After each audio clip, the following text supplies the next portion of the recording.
Chapter 1. Lyra Elod. You are listening at FameTV.info. My eyes shifted to the side and looked at the snickering girls who were pointing fingers at me. They were seated not far from my table and were whispering amongst themselves while throwing glances in my direction that I know that they were talking about me again. They're always like that. I just pretend that I don't hear them even though they were purposely talking loud. Gia threw me a look and bit her lip. She was trying to say something but was indecisive. Lyra, they're going at it again. She finally voiced out in a whisper. Afraid that she would be heard by Rose's group. Leave them be. I focused my eyes at the front, feeling nothing. People like them aren't worth wasting time with. Gia's eyes widened for a fraction and now she's looking at me with wonder. She then cast a furtive glance at Rose's group again and meekly lowered her head. She's such a timid girl. Ha, what was it you said?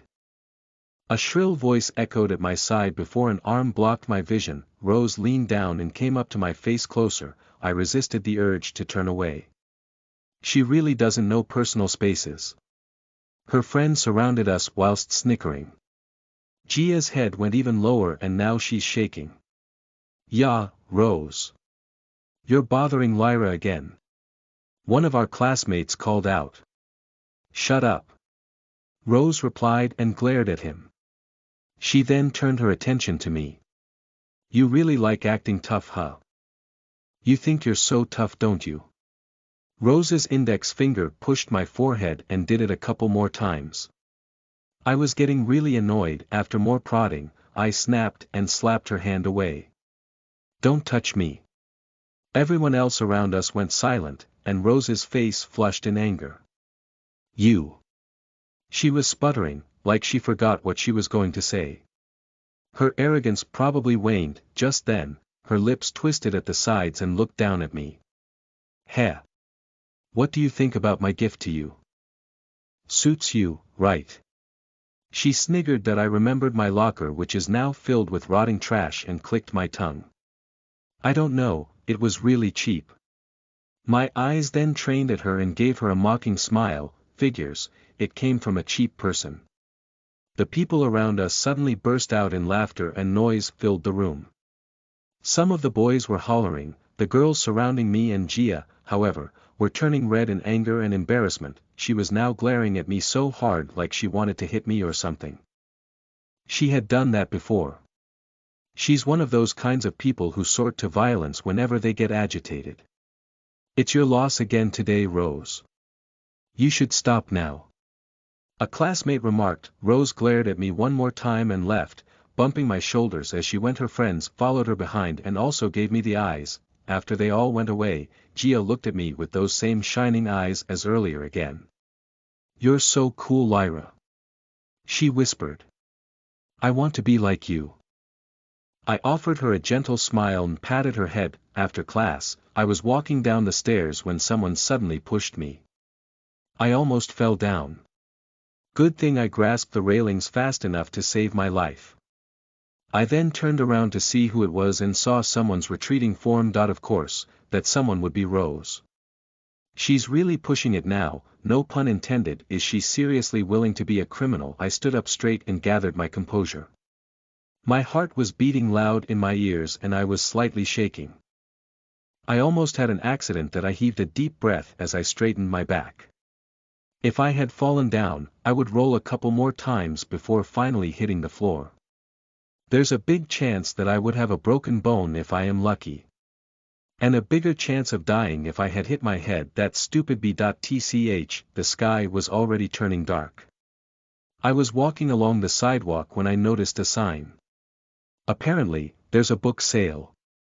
I looked at the shop for a moment and decided to enter. Maybe a book would get my attention. The smell of old paper and books wafted to my nose. It was very calming. As I was browsing the aisles, I noticed a black cat sitting atop one of the bookshelves. It was slowly swishing its tail as it licks itself and only gave me a lazy glance. I want to pet it. My eyes then darted at a particular book just below the shelf where the cat was on. The gold color was particularly eye-catching. My hand reached out and grabbed it, flipping through the pages. It was still in great condition, like it has not been used by anyone. I contemplated for a while and decided to buy the book. It's a bargain anyway. After paying for the book, I glanced at the black cat again, which was nowhere in sight now. Shrugging my shoulders, I left the store and went straight home. The villainous daughter of Marquis Herman perished in the hands of Janus, the Empire's greatest magician. Estelle was rescued by Lucas and brought her back to the Duke's estate. After a few months, they got married and had 2 children. The end. I slowly closed the book, closed my eyes, and heaved a deep breath. What the hell was that? I mean, sure, yeah. It's a happy ending. I'm so happy for Estelle because she got a good ending she deserved, but what the hell was that? The villainess was so stupid I literally want to jump inside and slap her twice in the face. Then kick her. Ugh. Why is she so stupidly bad? Like her whole character was so bad I cringe every time she's in the frame. Seriously, this author made such a stupid character as the villainess. She's just a spoiled brat who uses violence. She's not classy at all. What the heck? I pursed my lips and frowned. Know what, she reminded me a lot of Rose. A.B.tch. I tried calming myself down by inhaling through my nose and exhaling air through my mouth. It's no good to be so agitated by her. Honestly, I really wanted to rewrite her character. If I were the villainess, I would be the best one there is. I won't stoop so low like how that stupid Nadia did. Seriously, she does everything so cheaply. Like she really kidnapped and tried to torture Estelle just because she's obsessed with the crown prince. Aren't they cousins? She also acts like she's not brought as a lady of a noble home. Not even an ounce of sophistication a lady should have. She's just bad. Like really, really bad. Ah, my poor Estelle, I'm so sorry you get to suffer in her hands. I'm happy that you got your deserved happy ending. I chuckled at how foolish I am being. Getting so worked up by a novel I found at a book sale. Lyra, you still have classes tomorrow, go to sleep.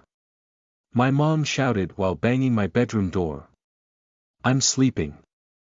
I replied and turned off the lamp. Ah, good thing I finished the book, huh? I whispered while staring at the ceiling. It was dark, but the moonlight illuminated my room faintly. I daydreamed a little bit more, creating situations in my head before finally succumbing to sleep while hugging the novel. I woke up with a start, and because the room suddenly got brighter. The rays of the sun hit my eyes and I blanched. Ugh, so bright. Turning my body from the side, I burrowed my face deeper on my pillow.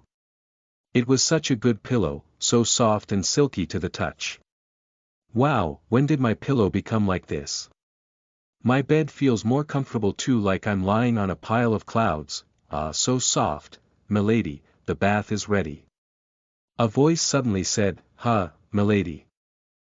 Who's that? I opened my left eye and peeked, and saw a woman dressed in a maid uniform standing near beside my bed.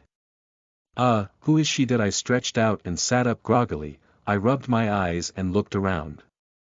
What greeted me was a very unfamiliar surrounding. I was sitting at a big luxurious bed, in the middle of a luxurious room with luxurious things.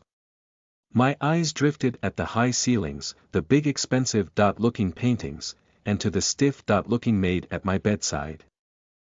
Am I dreaming? I looked down and lifted my hands, which looked weirdly unfamiliar too. When did I have such a good-looking skin? My fingers look like candles. My eyes widened when I noticed a silvery lock of hair and grabbed it. Oh my God, is this my hair? When did I have such silky white hair? What is this? I chuckled to myself. I'm really dreaming, huh? The bath is ready, milady, just as you want. The maid voiced out again, and I swiveled my head in her direction, then stared. Who are you? I asked. The maid cast me a frightened glance and bowed her head. This maid is at fault, please have mercy, milady. The maid then proceeded to drop down and kneeled and repeatedly asked for mercy. I couldn't help but sit there dumbfounded. What just happened? I noticed there were other young women in maid uniforms standing near the door of the bedroom, and they all looked at me nervously. When I trained my eyes at them, they all dropped their gazes on the floor and stood stiffly like frightened rabbits. Do I look scary? I wondered and touched my face. My skin felt smooth as well, and there were no weird bumps. To make sure I don't look hideous, I stood up from the bed. The maids flinched even more and I frowned. My feet touched the carpeted floor and I marveled at how soft it was. I made my way to the vanity mirror and what I saw shocked me. Who is this? Listen to the full novel at famvetv.info, direct link in the description.